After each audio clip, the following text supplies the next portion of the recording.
So today's the day. It feels like it's been a long time coming, but everyone at Project Janszoon is really excited. Very special day for Project Janszoon, 4 years into our 30-year journey to see Kaka coming back into the park.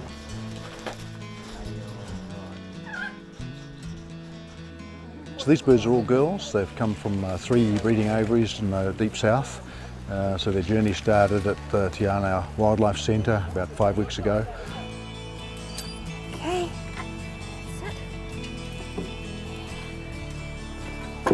Hello, you got to get off there, mate. Off you get. Off you get. Can you please come on? Come on. You want that? You got to come on. Come on. That's it. Here we go. Got the apple. You got the apple? Well done, that's it. There we go. You get a bit of a treat there, don't you? Eh? Oh, Tyler, do you want some apple as well? There we go. That's the first of our birds, secure and safe and ready to begin her journey to Invercargill to the airport. They have travelled in the crates before and obviously haven't been left with a bad feeling about them. So these Kaka have had a long journey to get here. They were trucked down to Invercargill, put on an Air New Zealand flight and flown to Christchurch, where we transferred them to a little fixed-wing plane from Golden Bay Air, and they were flown each in their own individual box back to Takaka. The boxes were picked up and put into a truck, taken to Onatahua Marae.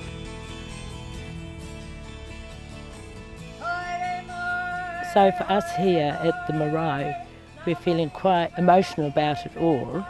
And the pōwhiri is the iwi's acknowledgement of bringing things onto our marae.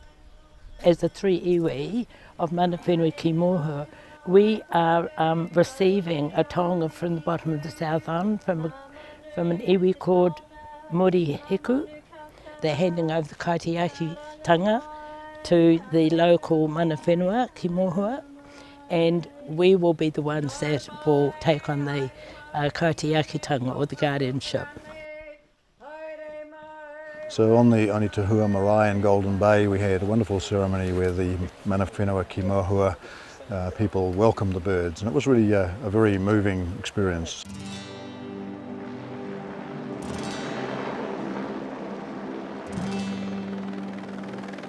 So the birds made the last journey from the Marae by helicopter to the Wainui Aviary in the Wainui Valley. We've brought in 4 females. 3 of them are young birds, about 8 months old, and the 4th one is an older bird that was part of the captive breeding population.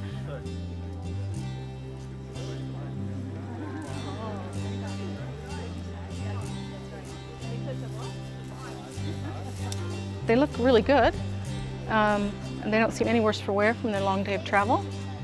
They're quite energetic and spending a lot of time upside down on the top of the aviary, just exploring. It's pretty neat to see. We're going to hold them here in the aviary to sort of anchor them here, to get them used to the sounds and the other birds that are in the area. We're quite hopeful that just the noise of them being here and the activity around the aviary will actually draw in the wild kaka that are out and about around in the valley here. And that will also serve to anchor them.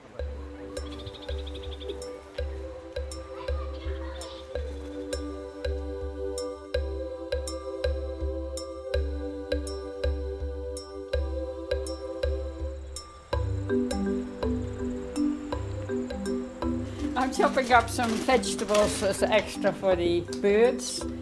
Almonds they really like, and they like sunflower seeds, and they like the dates.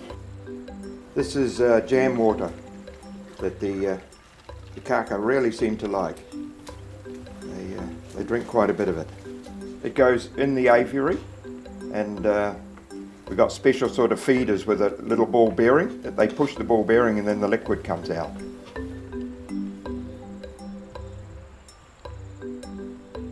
Gosh, it's beautiful and sunny, isn't it? This remote location and housing birds, it's imperative that we have people on site making sure they're okay daily and feeding them daily. So I couldn't have done it without a great set of volunteers that we've had. Well, when you arrive, you say, "Good morning, how are you today?" Your first reaction is, yeah, they're all active, they're all doing what they should be doing. Let's get in and clean the place up and refresh the water, refresh the food.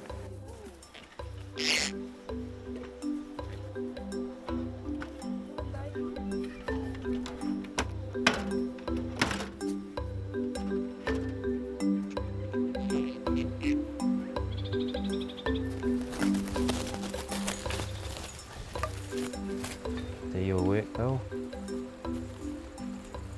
She's quite, there you go. Got her? Yep. Alright.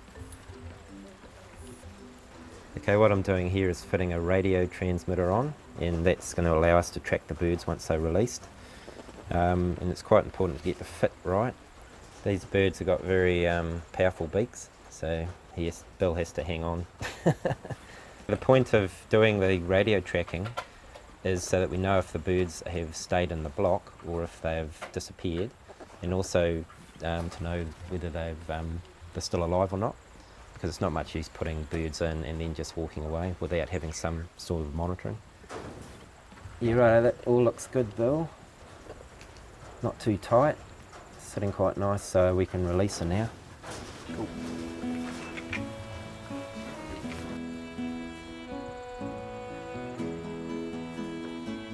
It'll be good to see them really spread their wings and be free. Yeah. In their natural environment, where they should be.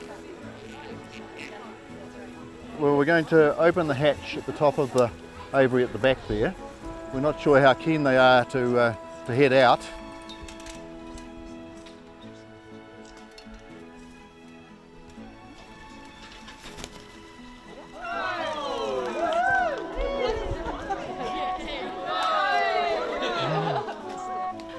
The reason we brought in 4 females is we believe that the wild birds that are left here in Abel Tasman, in the valley here, are probably mostly males. We're very hopeful that because we've been able to attract at least one wild male around the aviary while the girls have been here, that they will sort of find those other birds and acclimate quite well and become the wild birds that they're meant to be. This is a great time to be releasing the birds. We saw on the walk in that the beach is flowering, not something that happens every year, and Kaka breeding in beech forest is related to that flowering. They only breed when they know that their fledglings are going to sally forth and find a heap of seed to eat. I've done a number of bird translocations, but this one has been the most long-winded in getting to this stage. And that's because we opened up a very wide-ranging debate on where we should source these animals from. And there wasn't a clear answer. We involved academics and conservation managers and geneticists up and down the country.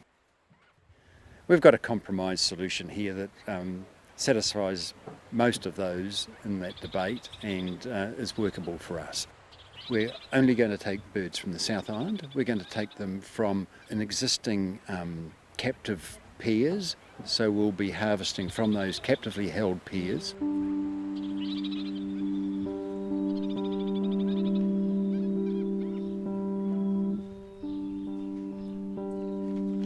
The reason we want them not to stray is that this is part of Project Janszoon's pest control area within the park. And with the Kaka, the female, they nest in cavities in trees.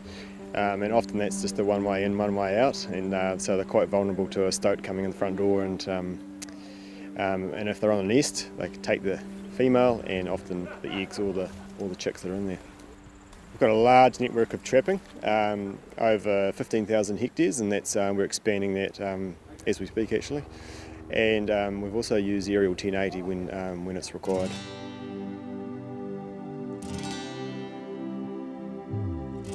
So we've got a camera on our feeder station, and it's shown us that the 2 juveniles are feeding regularly and they have hooked up with wild birds, probably males. Our 4th bird, we've tracked her up to Canaan, which is about 2.5 kilometres from the release site, and she seems to be doing well, so they've all adapted well to post-release. Okay, so I'm getting the female down towards the aviary. Unfortunately, we found one of the juvenile kaka about 3 weeks after its release had died. We were able to find it because it was carrying a transmitter. It wasn't predation, and we're still investigating the cause of death.